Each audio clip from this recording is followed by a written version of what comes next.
Thanks for tuning into the Chat.Inc Podcast on YouTube. If you fancy a smoother, downloadable listening experience, listen on Spotify, Apple or Google Podcasts, Deezer, or TuneIn.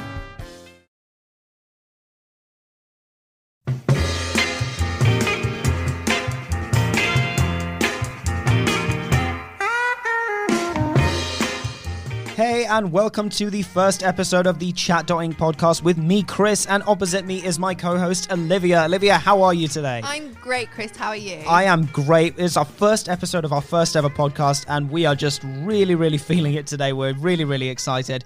So essentially, if you don't know what the Chat.Inc Podcast is it's basically me and Olivia. We're going to be chatting about different entertainment news, as well as having a special guest on every week talking about different things that can change people's lives. Also, in the middle of today's episode, we're going to see how well it goes. We're actually going to have a music segment where our resident music player, Julia, is going to play a song for us. So let's start off with talking about something really interesting that I've seen in the news this week. Golden Globe nominations. Yes. They're finally out. We have finally actually found out who is actually going to be in the Golden Globes this year. So, start off.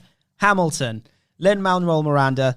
What a legend. He's been nominated for Best Actor in a Musical or Comedy. Hamilton is such a great musical. And the film version, I think, is just brilliant. Olivia, what about you? I thought the film... to be honest, Hamilton's one of my favourite musicals. And the film was really good. Look, the films are always amazing. The thing is that you can never really properly capture the magic of the theatre in a film. That's exactly what I wanted to say. Exactly. There's just something different about watching it in theatre and watching it as a movie, even though it was a really great movie. Of course. But there's something completely different. But apart from Hamilton, let's talk about something that you're a little bit more familiar with. Olivia, let's talk about Normal People. I cannot shut up about this show. I can vouch for that. It's amazing. It's so moving. The filming in this, the actual... His cinematography is brilliant. I can say that as well. Gorgeous. I think it's really good. And the two actors, that Daisy Edgar-Jones and Paul Mescal, the chemistry they have, it's, oh my God. It's quite beautiful. rare to get that kind of on-set chemistry, which they do in that. And especially, we were talking about earlier, the accent as well. Daisy Edgar-Jones has basically perfected the Irish accent. She's not Irish. I didn't know this. And the TV show is set in Ireland, and you just wouldn't know she's not Irish, because normally you can sort of tell that an actor isn't Irish. For example, everybody can tell that I'm definitely not Irish by saying this. Yes. No, because sometimes they botch Irish accents a bit. But this one was actually so good. I think it was brilliant. But also we've got The Crown. Very good TV show. I know I'm going to start sounding like every single basic person who thinks that they're fancy nowadays, but The Crown is just such a good TV show.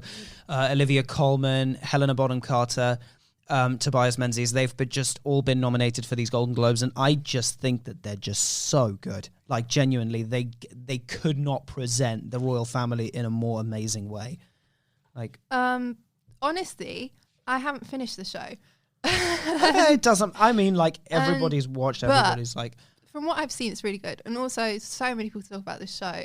And I was hearing about that the government's petitioning for Netflix to put a disclaimer in front that it's that's not based on real event, that it's fictional. I think that they actually started doing it. I'm not entirely sure.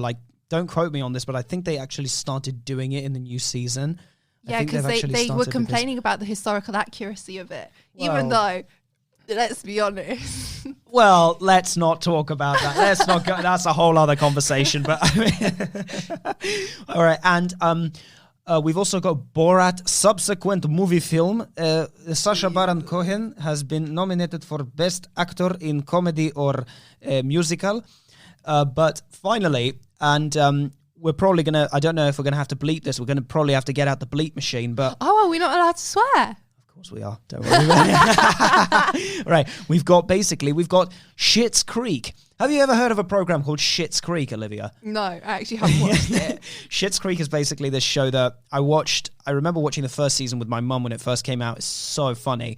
It's basically this family, really, really rich family that buys this really crappy town in America called Schitt's Creek. And just after they buy it, they go bankrupt and they have to move into this crappy town. So it's such a good one. And I think considering the fact that they've been nominated for 7 Golden Globes, I think it was pretty well deserved. And, you know, moving off from the Golden Globes, but still staying on the topic of Netflix, how about we talk about Bridgerton, Olivia? Oh my God. Right. This show is insane.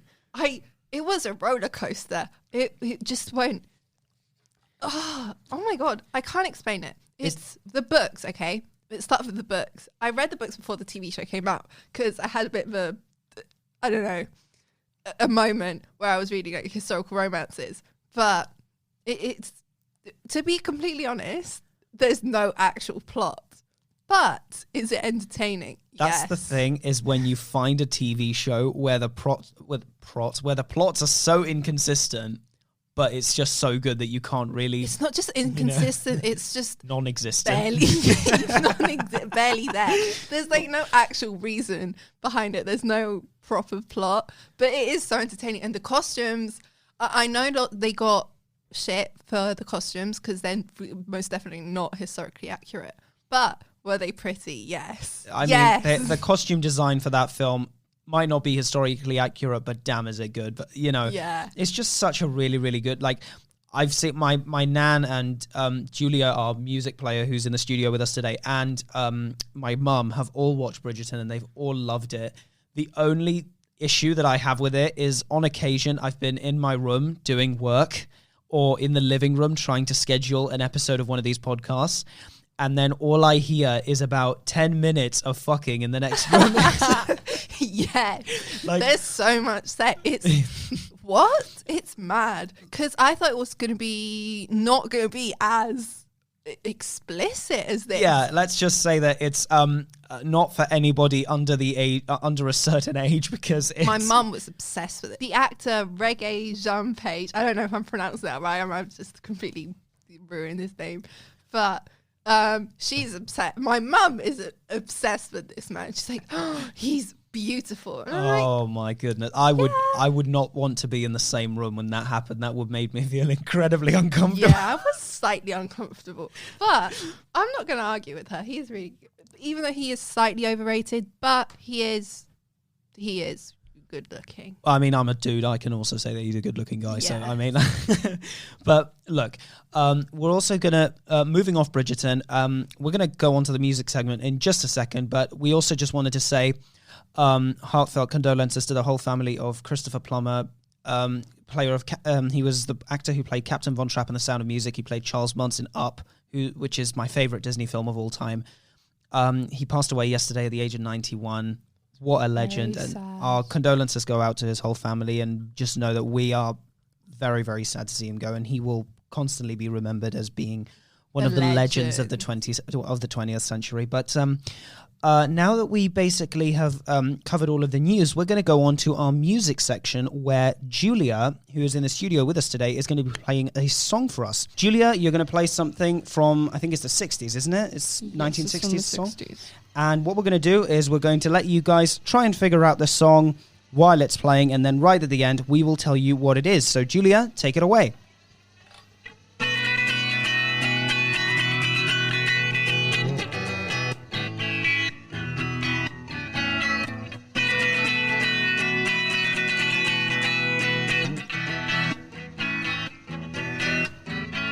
The goddess on the mountain top was burning like a silver flame, the summit of beauty and love, and Venus was her name. She's got it, yeah baby, she's got it. Well, I'm your Venus, I'm your fire at your desire. Well, I'm your Venus, I'm your fire at your desire.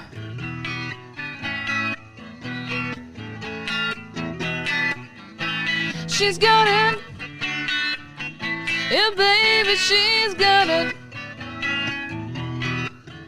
Well, I'm your Venus, I'm your fire at your desire.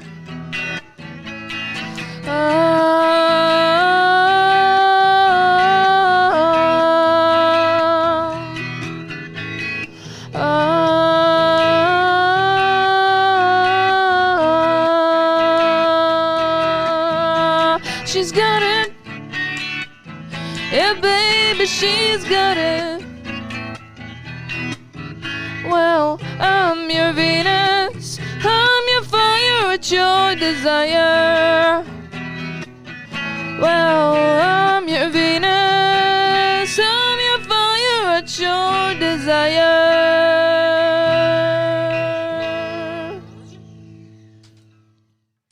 Really, really impressive. So, Julia, would you like to tell us, for the people listening in the car or on the train or in the toilet, would you like to tell us what the song was? It was Venus by the Shocking Blue. A song from the 1960s, really, really popular in the 60s, but something that should be made a little bit more popular nowadays. Pretty much the whole point of our music section. Shaving advertisement ruined this. Yes, just a little bit. Just a little bit. So welcome to the interview segment where we talk to somebody who knows quite a lot about a specific subject. And today we've got Julia in the studio. Julia, tell us what you're going to be talking about today. Hello, I will be talking about music, specifically maybe rock music or whatever blends in that, disco and stuff in the 20th century, obviously not today. I mean, like, music back then and music now has a massive, massive amount of difference, especially in the way that it speaks to people. Like, for example, what would you say are your favorite bands from back then? Like in 70s or 80s, what would you say are your top 5, for example? Top 5, I would probably, not only bands, there are solo artists as well that I very, very much love. Sure. I would say Queen, Led Zeppelin, the Beatles, David Bowie, Michael Jackson, yeah.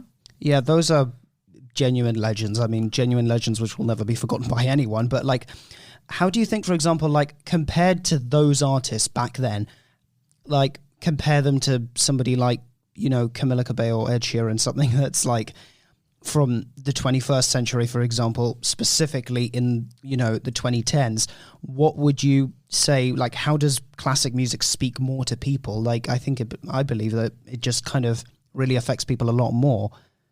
Well, about Ed Sheeran, no, you should have chosen someone else, because I think Ed Sheeran specifically, he when he writes and he sings, he makes a lot of sense. He talks to people to the heart.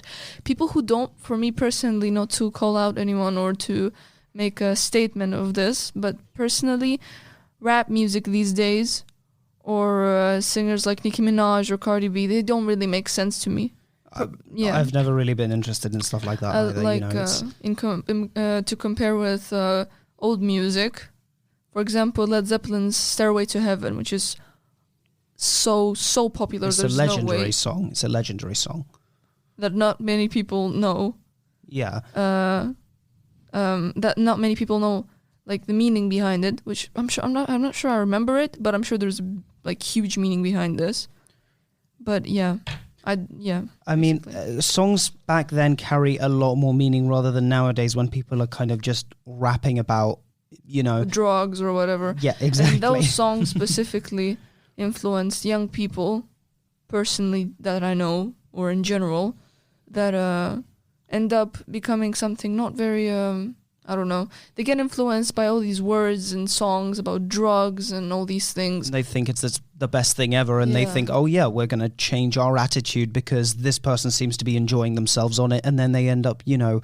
Well, you have noticed that those people who usually make songs about stuff like that, they die eventually, so... I mean, it's unfortunate, but, you know, music back then, you know, it's a lot more, you know, subjects of songs haven't really changed all that much in the past 40 years, but specifically the way that it's communicated. No. Obviously, the most popular things in the 20th century, sex, drugs, and rock and roll. Yeah, of course. That's like a motto of the 20th century music. Well, I mean, if anybody out there listens to Ian Dury, they'll probably know about...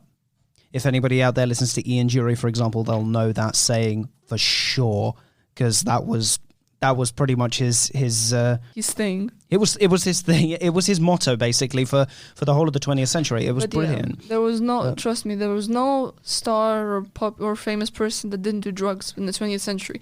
And there are a lot of songs, for example, Yellow Submarine by the Beatles, which was based on LSD.